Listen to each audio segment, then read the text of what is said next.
Yo guys, what is up? Welcome back to the channel. And the Premier League is starting this Friday. Yup, we're only 3 days away from Arsenal kicking off against Coventry this Friday night. And you know what that means? It means we're back. We're back predicting the Premier League 26-27 table. Yup. We're gonna start off, we're gonna get straight into it. We're gonna zip through this. We ain't gonna think about it too much.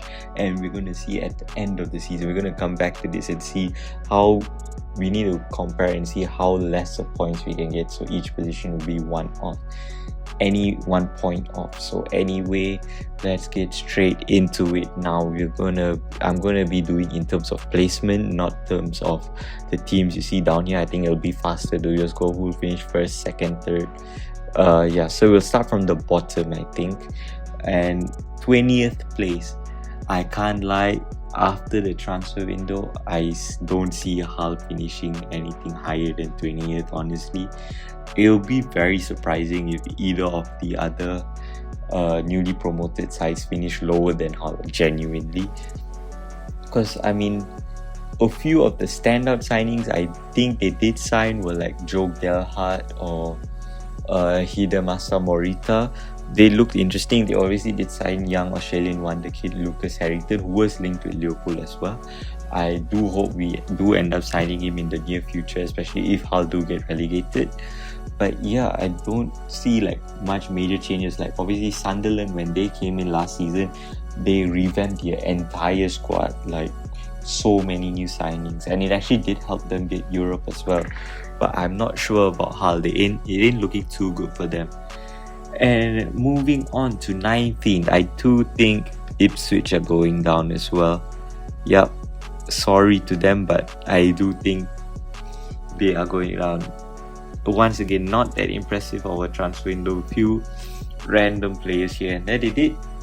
I did think they were going to stay up the last time they got promoted, but you know, the rest of the Premier League is so strong right now. Like, you look at the rest of the options there, like, you don't really see anyone who could potentially get relegated. I think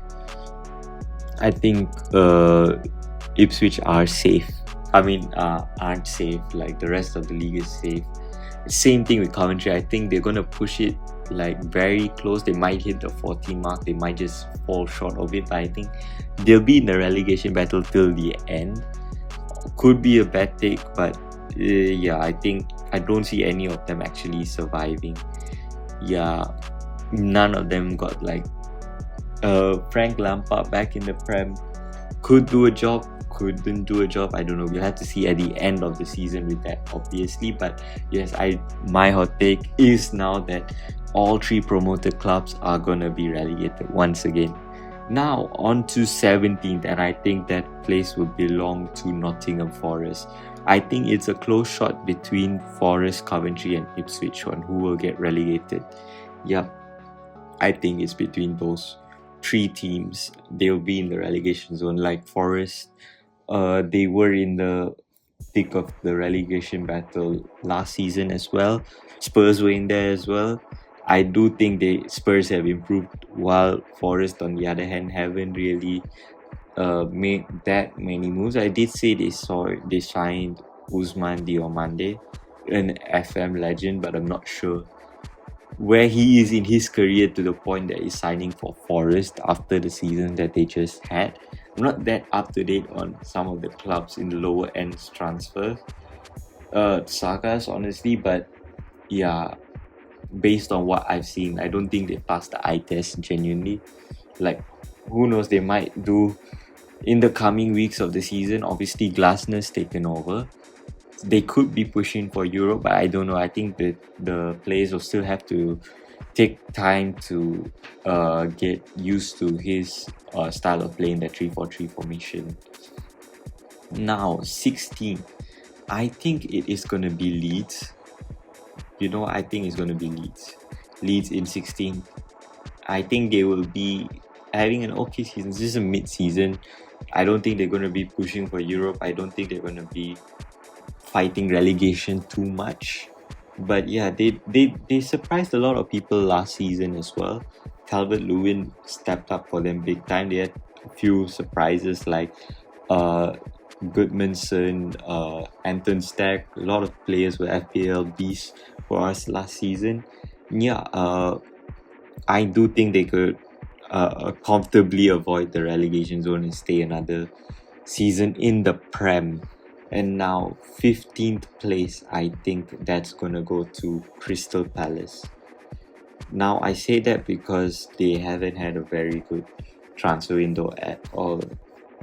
They managed the most notable deal was the swap deal between Brendan Johnson and Dwight McNeil, which happened recently, and I don't see this is not an improvement or a downgrade. Honestly, it's not upgrade or downgrade. It's literally the most useless swap deal. Problem. I might eat my words at the end of the season, but who knows? Like, no one's really looking for Crystal Palace. They signed Tomiyasu as well. I saw on a free. Like, if you're signing Tomiyasu in the big 2026, like, you really got to be desperate. They obviously lost Glasner as well. I think they're going to be able to keep Mateta. But yeah, other than that, I don't see them offering much to the league. Then in 14th, I'm going to go with Everton. Yeah, you do a swap deal with Crystal Palace, you're going to just finish a bit one place above them. Don't see the Toffees doing much, honestly. Yep, a bang average, bang in the middle. Then I'm going to go for Newcastle in 13th. Yep, once again, a very, very bad transfer window from Newcastle. Obviously, sold Guimaraes and Tonali. Like, they're both pillars in midfield gone, and obviously Eddie Howe got sacked like the start of pre-season. They've got a new manager, Matthias Yassel, so yeah, we got to see how he cracks on with the job, but I don't think it's looking good for him, especially with the transfer window they've had. Now on to 11th place, I think it's gonna be Brighton. Do I think it's Brighton? It's a bit tough. It's a bit tough between Bradford, Brighton, and Fulham. Sunderland in there as well, but I think I'm gonna go with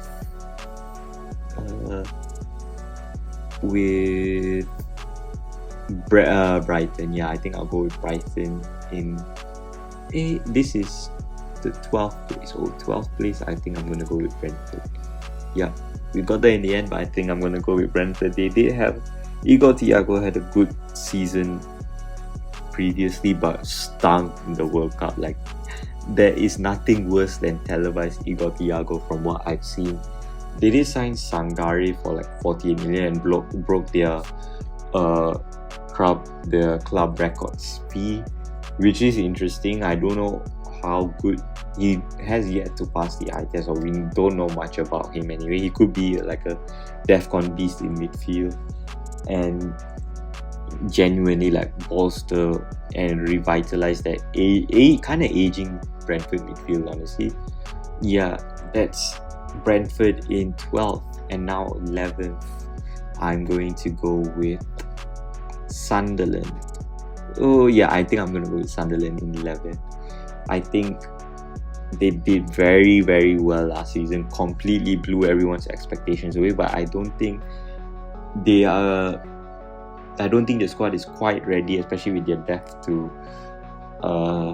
manage Europe and like chase Europe again in the league. I think they would be happy to finish mid-table or above mid-table in the top half of the league, but I think they'll finish 10th or 11th. It's a slim margin for them. I think their priority will probably be in Europe. Obviously, winning a European trophy would mean they could attract way more players and bolster the squad even more. So yeah, good first season back in the Prem for them. But yeah, I'm keen to see what Regis Lebris has to offer this season. Now in 10th, I'm gonna go with Brighton. So Brighton, mid-table team, can't go wrong with them, honestly. They're gonna be in and around there. They're gonna either be pushing for Europe or just sitting above or right below the top half of the table. And yeah, Ninth place, I'm gonna go with Fulham now. Alvaro Arbeloa could be cooking with Fulham. He signed in a load of Real Madrid players, a lot of Real Madrid youngsters like Gonzalo Garcia and I think Pitark, if I'm not mistaken, or it might have been another Real Madrid youngster. They obviously have players already there like Smith Rowe. They've got Kevin last year, who's actually been one of the very few exciting wingers in the league, and they're looking good. They look good. Like if they can be consistent enough, I do think they can challenge for Europe, at least the Conference League. I don't know if they'll be challenging for the Europa League just yet, but there is potential. There is potential. Now, eighth place, I think this is going to go to Bournemouth. Yup, I think eighth will be Bournemouth. And nothing much else, you could say. Bournemouth last season we finished sixth. Sixth, yeah, they finished sixth. Liverpool finished just above them. Yeah, we finished just above them. Can't complain much. They're once again in a similar situation to Sunderland. I don't know if they have the squad depth prepared to challenge for Europe both in the league and try and go deep in the continental competitions. So it's gonna be ones to watch, definitely. Bournemouth in the league, especially. Obviously, we'll be tuning into what they have to say in the Europa League. Now, seventh place. Seventh place, I think I'm gonna go with Spurs. Yeah, I think Spurs will finish seventh. Spurs look good this season. Obviously, after the massive transfer window, massive overhaul, they brought in Tonali, Matheus Fernandes, Van Hacker, Senesi. Obviously, they signed Robertson from us on a free. So yeah, it's a very big squad revamp, and I think who's their manager right now? Oh yeah, De Zerbi. Under De Zerbi in his like possession based but still attacking football, they've been looking good. But I don't think they're going to do. Obviously, it's a jump from 17th to 7. It's like 10 places in the season, which is good for them. I think they will qualify for Europe. I don't think they're going to get Champions League though. I think they'll either get Europa or Conference. That's why I'm going to put them in 7th, because I do think all 6 other teams up here are more stronger than them, which is very debatable. And now in 6th, I'm going to put in who would I put in 6th? I think I'm going to put Villa in 6th, obviously, because now they have Champions League football as well. It's going to be hard to manage. I mean, they have had Champions League football the past few seasons. They finish around 5th, 6th normally. Last season they finished 4th, just ahead of us, but obviously we stunk up the gaff last season, like we honked under Arne Slot. And yeah, Villa are cooking. Brian Maggio is looking like an absolute starlet. Honestly, they just won the Europa League, coming off an high. Honestly, I don't think Unai would be fast to go back into the Europa League the following season. He loves the competition anyway. But yeah, some other Villa signings. Do I know of any? Oh yeah, they signed Manzambi. I'm very much looking forward to watching Manzambi. Like, I had my stocks invested in him like during the Conference League final when I watched Freiburg play Crystal Palace. I'm like, this guy is the real deal, and honestly made me so much money during the World Cup while betting on Switzerland. So yeah, he's my guy. I can't wait to watch him play in the Prem. And he should be, your stock should be invested in Manzambi. I'm saying it right here, right now. What a player. What a player. I was calling for Liverpool to sign him, honestly. Like, I was hoping, but I don't think he fits our style. Like, technically, because they lost Morgan Rogers anyway to Chelsea, and that was a big loss for them. But I think they replaced him perfectly with Manzambi. And once again, like, I don't think we needed that type of profile player for Liverpool, but I think it would have been nice to have. Obviously, we have Wirtz already, so it would have been hard to get two similar types of players in the squad. Now on to fifth place, I think that's going to be United. First season back in the Champions League, and I don't think Michael Carrick's going to do as well in the league. I think their priority will probably be the Champions League anyway. I think they will go out in the round of 16 or quarterfinals anyway. Don't think they'll make it far. Once again, I think it'll just be a bang average season. Don't see them doing I see them doing better than Villa, but not top four really. I think they'll still get Champions League. Obviously, I think the coefficient should give fifth place Champions League. Now on to the top four. And fourth place, I am surprisingly gonna put Man City. After watching that Community Shield display, by God, I haven't seen a City team fall so short of like everything, any expectation. Like watching this Enzo Maresca team, obviously they've just lost Rodri as well to Barcelona. They've lost Pep, and like there was no service to Haaland at all. They had no attacking threat. They barely had any attacking threat, and the defense was sleeping the whole time. I hope if City do want to challenge for the title, not just scrape top four, they do have to wake up and like fix up their defense, especially because by God, it was horrifying watching that game. In third, I'm gonna put Chelsea. I think they look very exciting under Xabi Alonso. João Pedro's been looking very good on form in pre-season. Morgan Rogers has been on it as well. They've once again signed a load of players. Signed Danny Welbeck for some unknown reason. They signed Jordan Henderson for some unknown reason. Yeah, it's a very bizarre transfer window for them, but I think Alonso's going to do a very, very good job for them. Now, in second, who else could I put? Who else could I put other than Arsenal in second? They won the Community Shield, which already means they're not winning the league. Like the curse is there. I don't see them winning the league. Yep, they had their fun last season. The World Cup made us forget about it. Gabriel blasted into the Budapest sky. So yep, second again, ole ole. And first, obviously, I have to put Liverpool in first. I mean, come on, you gotta back your boys.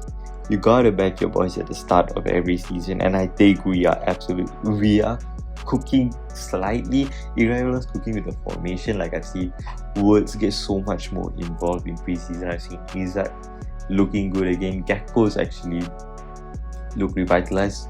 Rio's a bright spark on both sides of the wing.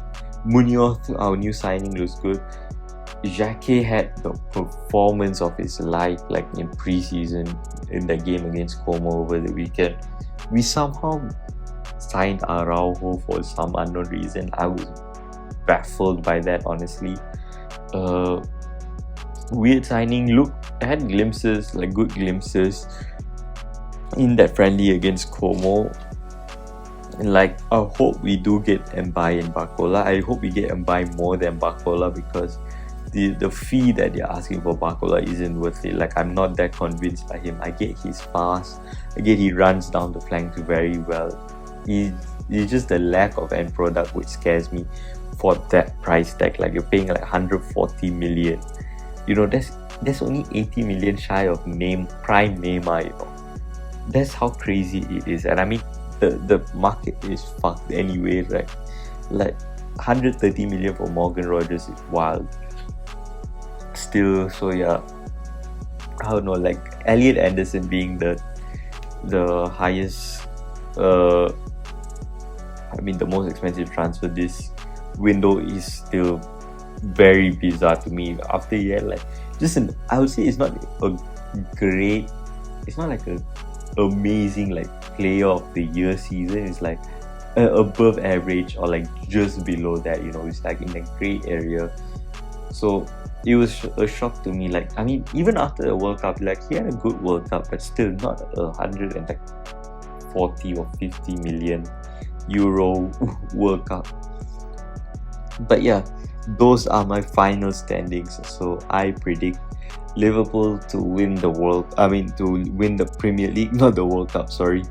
Liverpool to win the Premier League, Arsenal to finish second, Chelsea to finish third, City 4th, United 5th, Villa 6th, Spurs 7th, Bournemouth 8th, Fulham 9th, Brighton 10th, Sunderland 11th, Brentford 12th, Newcastle 13th, Everton 14th, Palace 15th, Leeds 16th, Forest 17th, and then Coventry, Ipswich, and Hull to get relegated.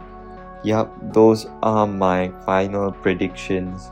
Obviously, the league's kicking off this Friday. I'm hyped for it. It's been a long summer. It's been a long wait.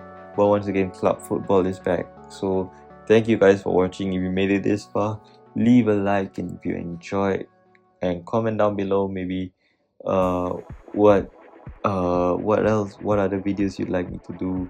Obviously, I'm streaming Football Manager. If you didn't know, the VODs are on the channel as well, so be sure to check that out. I'll be streaming more of a couple days, maybe have some live watch-alongs for the matches. And yeah, subscribe to the channel and I'll see you guys soon. Peace.